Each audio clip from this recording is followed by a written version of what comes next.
बुलंदशहर से बड़ी खबर है। प्रसपा अध्यक्ष शिवपाल यादव का बड़ा बयान। पूरी ताकत से 2022 विधानसभा का चुनाव लड़ेगी प्रसपा। 2022 में समाजवादी पार्टी से करेंगे गठबंधन। शिवपाल यादव ने इस बात का ऐलान कर दिया है। परिवार में किसी प्रकार का कोई झगड़ा नहीं है। मेरा और नेताजी का अपमान हुआ, इसीलिए अलग हुए। परिवार के सब लोगों को साथ साथ रखने की कोशिश की गई। यूपी में कानून व्यवस्था नहीं बेहतर है, बेईमानी और भ्रष्टाचार चरम पर है। तो शिवपाल सिंह यादव का ये बड़ा बयान उत्तर प्रदेश की राजनीति के लिए कहीं न कहीं एक नया रुख उसमें स्पष्ट कर सकता है, क्योंकि इससे पहले आपने देखा कि समाजवादी पार्टी से अलग होकर शिवपाल सिंह यादव ने अपनी एक नई पार्टी खड़ी की। सीधे तौर पर आपने देखा कि 2019 के इलेक्शन में किस तरीके से प्रसपा मैदान में थी, अपमान की बात कही गई।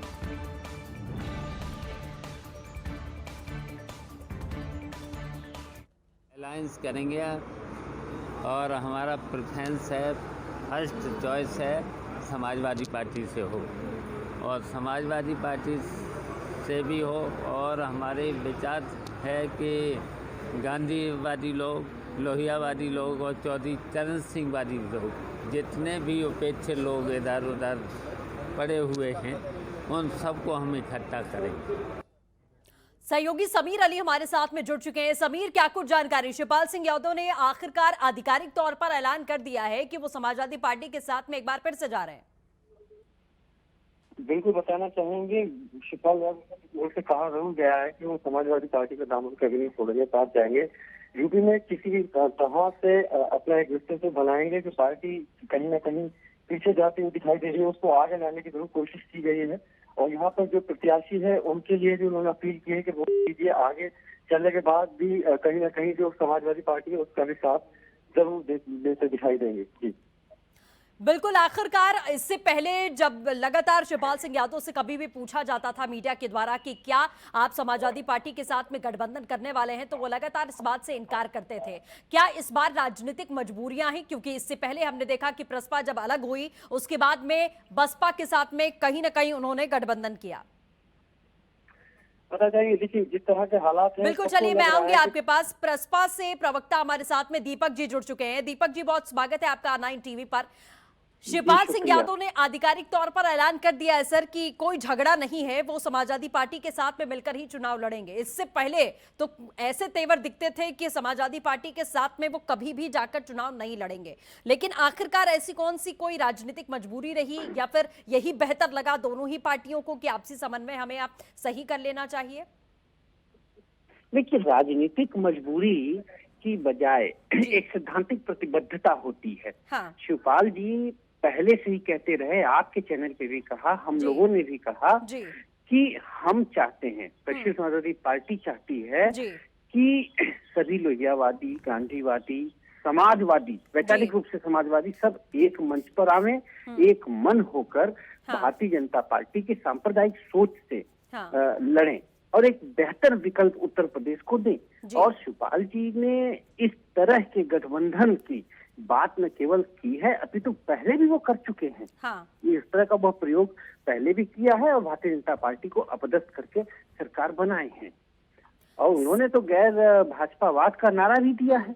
हमारी अभी क्रांतिकारी समिति की बैठक हुई थी। दीपक जी, देखिए शिवपाल जी की तरफ से तो ये बात क्लियर कर दी गई है, लेकिन समाजवादी पार्टी का स्टैंड अभी तक इस मामले पर नहीं आया है। क्या जो आपसी गिला शिकवा थी, क्योंकि शिवपाल जी लगातार ये बात बोलते रहते हैं कि अपमान किया गया, भतीजे के द्वारा चाचा का अपमान किया गया, पिता का अपमान किया गया और अपमान का घूंट पीकर वो पार्टी से अलग हो गए, अपनी एक नई पार्टी समाजवादियों की उन्होंने खड़ी की। उसके बाद में अब क्या वो सारा अपमान भूलकर शिवपाल सिंह यादव अखिलेश यादव के साथ काम करने के लिए तैयार है, पार्टी में विलय होने के लिए तैयार हैं? और अखिलेश यादव ने जो अपमान किया अपने चाचा का या अपने पिता का, जो आरोप लगातार लगाते रहे हैं शिवपाल यादव, क्या उसे भूलकर अब उनके साथ में वो आगे बढ़ रहे हैं? देखिए, मान अपमान का प्रश्न नहीं है।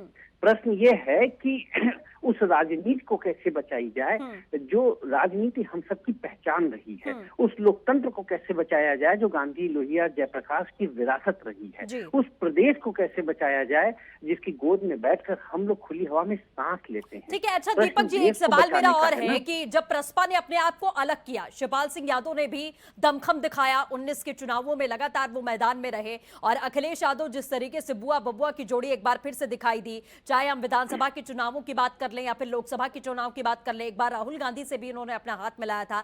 तो क्या आप दोनों ही दलों को ये समझ में आ चुका है कि पारिवारिक मतभेद भुलाकर किसी और पार्टी के साथ में समझौता करने से बेहतर है कि आपस में ही दोनों पार्टियां विलय करके पारिवारिक तौर पर एकजुटता के साथ में हम मैदान में उतरे, तभी हम मजबूत हो पाएंगे? क्या ये बात समझ में आ गई है?